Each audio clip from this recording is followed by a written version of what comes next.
Imagine waking up one morning and realizing that the body you have relied on for decades is quietly rewriting its own story, cell by cell, breath by breath, shaping a future you cannot yet see, because after 40, the lungs, the immune system, and even the DNA inside every nucleus begin reflecting all the years that came before.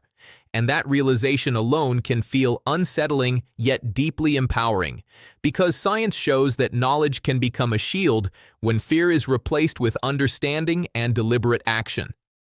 Many people believe cancer appears suddenly, like a storm without warning, but the truth is far more gradual and far more fascinating, involving microscopic changes that accumulate over time as tissues repair themselves again and again while confronting pollution in the air, chemicals in smoke, particles at work sites, and the slow burn of chronic inflammation driven by stress, poor sleep, and sedentary habits. And this is why researchers emphasize that risk is not fate but probability shaped by biology meeting environment over decades.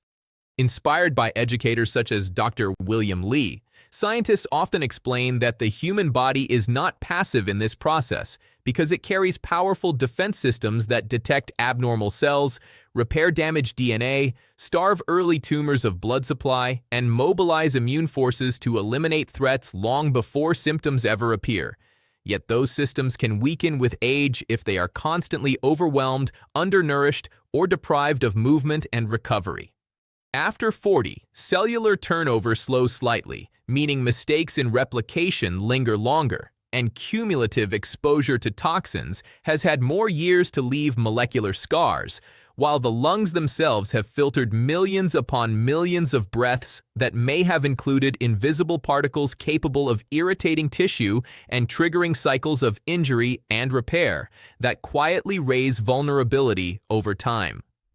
Researchers point out that chronic inflammation is one of the most important background players in this story, because when the body remains in a low-grade inflammatory state for years, it creates an environment where mutations are more likely to persist and where abnormal cells may slip past immune surveillance, which is why lifestyle patterns that calm inflammation, such as balanced nutrition, physical activity, restorative sleep, and stress management, have become central to conversations about long-term lung health. At this stage, the narrative grows tense because many people assume the damage is already done once middle age arrives, believing that what happened in earlier decades cannot be influenced anymore. And that belief alone can quietly drain motivation before change ever begins. Yet emerging science repeatedly contradicts that despair by showing that biological systems remain responsive well into later life, capable of strengthening immune vigilance, improving lung function, and reducing inflammatory signals when daily habits shift in supportive directions. Studies on smoking cessation, for example, demonstrate that quitting at any age lowers lung cancer risk compared with continued exposure because tissues start repairing themselves, immune responses sharpen, and the constant assault of carcinogens finally stops, while research on exercise reveals that regular movement improves circulation, oxygen delivery, and immune cell activity in ways that help patrol the body for emerging threats. Nutrition enters the picture as another powerful lever because diets rich in fruits, vegetables, legumes, whole grains, and healthy fats provide antioxidants and phytochemicals that protect DNA, modulate inflammation, and support detoxification pathways in the liver and lungs, whereas ultra-processed foods and excessive sugar can nudge the body toward metabolic imbalance and chronic inflammatory states that quietly undermine defenses year after year. Air quality and occupational exposure matter just as much, since long-term contact with industrial dusts, asbestos, diesel fumes, or polluted urban environments adds another layer of stress to lung tissue, reminding us that awareness and protective measures are not signs of weakness, but of respect for the remarkable organs that work tirelessly with every breath we take. Midway through this exploration, a subtle suspense emerges, because the question becomes unavoidable. If so many influences have been shaping the lungs since youth, can anyone truly know where they stand today? And the honest answer is that only attentive monitoring through medical checkups, screenings when appropriate, and open conversations with healthcare professionals can provide clarity rather than guesswork, transforming vague anxiety into informed vigilance. The most powerful shift, however, is psychological, because understanding that risk increases after 40 does not mean surrendering to inevitability. It means stepping into a new phase of stewardship over one's own biology, guided by evidence instead of fear, curiosity instead of denial, and daily choices instead of helplessness, recognizing that the body is constantly listening to what we eat, how we move, what we breathe, and how we recover from stress. When people grasp that their lungs are living, responsive tissue shaped by the cumulative signals of their environment, they often feel a renewed sense of agency, realizing that every nutritious meal, smoke-free day, brisk walk, deep night of sleep, and effort to reduce exposure is not trivial, but part of an ongoing conversation with their cells about the future they are building. This first step in the journey is not about panic or diagnosis, but about awareness awakening into motivation, because once the hidden processes behind rising lung cancer risk after 40 become visible, they invite a deeper commitment to caring for the body in ways that science continues to illuminate, setting the stage for even more surprising insights about prevention, resilience, and the extraordinary capacity for renewal that still lies ahead. As the story deepens, attention turns inward toward the invisible choreography unfolding in the lungs every second, where billions of cells communicate through chemical signals, repair microscopic injuries, and coordinate immune patrols that decide whether damaged tissue heals cleanly or drifts toward danger. And after 40, this choreography becomes more complex because accumulated wear and tear means the margin for error narrows even while the body keeps striving to maintain balance. Scientists often describe aging not as a single switch, but as a gradual layering of biological changes, including shortened telomeres, altered metabolism, slower clearance of toxins, and immune cells that sometimes grow less efficient at recognizing abnormal growth. Yet those same scientists emphasize that these shifts do not erase the body's remarkable capacity to adapt when given the right conditions. In discussions inspired by figures like Dr. William Li, researchers frequently highlight the concept that health is actively defended from within. Because blood vessels can be restrained from feeding early tumors, immune cells can be trained through lifestyle signals to remain alert, and repair enzymes can be supported through adequate nutrients and rest, making everyday decisions part of a larger biological strategy rather than isolated acts of discipline. Suspense quietly builds when considering how subtle many of these processes are, because most people feel perfectly fine while such cellular negotiations are occurring. Breathing normally, exercising occasionally, and moving through daily routines unaware that inflammation markers, oxidative stress, or tiny DNA errors may be rising or falling in response to choices made months or years earlier. And that invisibility can be both a blessing and a danger, since it delays fear but can also postpone action. Environmental exposure weaves through this tension, because the lungs are uniquely vulnerable to whatever the air carries. From cigarette smoke and wildfire haze to industrial chemicals and urban particulate matter, and prolonged contact with these irritants can thicken airway walls, disrupt clearance mechanisms, and create fertile ground for repeated injury. A cycle that over decades can tilt probabilities in unwanted directions unless steps are taken to reduce contact and strengthen resilience. Physical activity enters as a surprisingly potent counterforce because movement increases ventilation, circulation, and immune surveillance, flushing tissues with oxygen and nutrients while mobilizing cells that search for irregularities, and studies consistently associate regular exercise with lower overall cancer risk, suggesting that something as simple as walking briskly most days sends protective messages deep into the lungs. Nutrition reinforces that message by supplying compounds that neutralize free radicals, regulate inflammation, and assist DNA repair. So colorful produce, fiber-rich foods, healthy fats, and adequate protein become more than dietary advice. turning into molecular allies that quietly assist the body's long campaign for stability.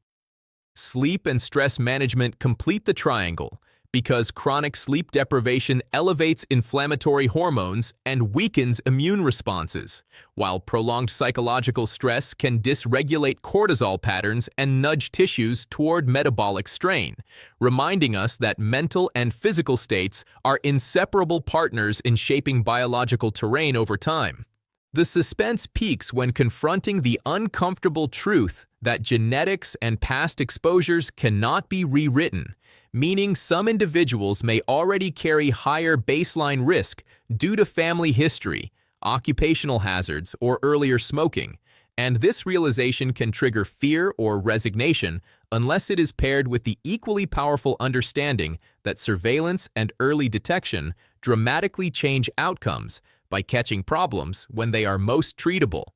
Medical checkups, conversations about symptoms, lung imaging for high-risk groups, and honest disclosure about exposure histories transform uncertainty into strategy, shifting the narrative from waiting for illness to actively managing probability through informed partnership with healthcare professionals.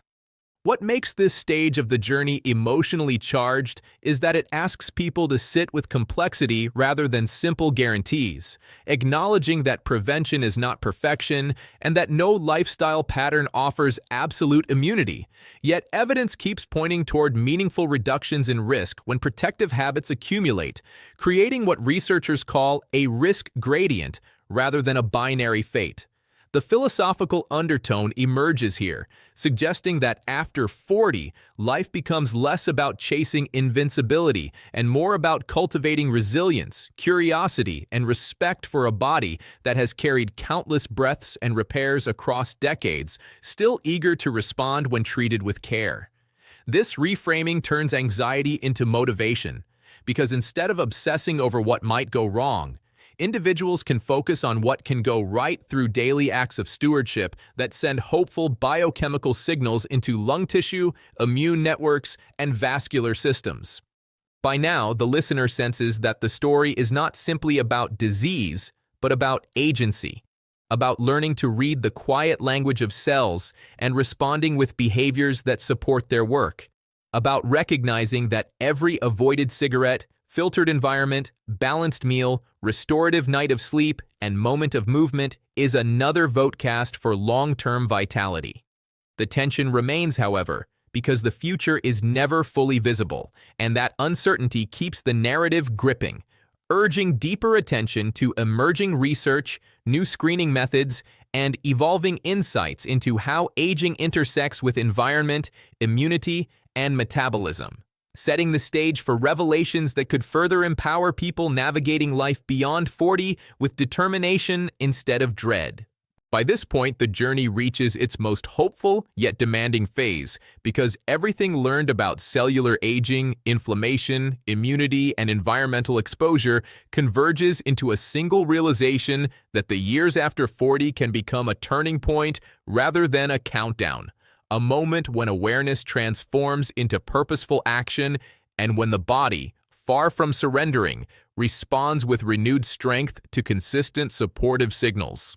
The lungs continue renewing their lining, immune cells keep scanning for danger, blood vessels remain capable of being restrained from nourishing abnormal growth, and DNA repair enzymes still operate daily, which means the story is far from finished even if previous chapters included harmful habits or unavoidable exposures. The science-inspired philosophy associated with educators like Dr. William Li underscores that health is dynamic, shaped continuously by what we eat, breathe, think, and do, and that perspective replaces fear with a disciplined optimism grounded in evidence rather than wishful thinking.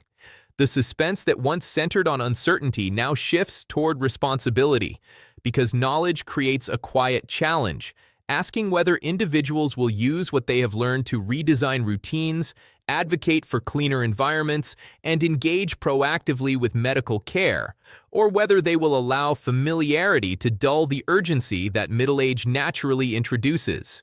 Each day becomes an experiment in self-support, where choosing smoke-free air, protective equipment at work, nutritious meals, consistent movement, and sufficient sleep accumulates biological benefits that may never be felt directly, yet shape probabilities far into the future, reinforcing the idea that prevention is less about dramatic gestures and more about steady commitment. Community and social context deepen this message because families influence diets, neighborhoods determine air quality and opportunities for activity,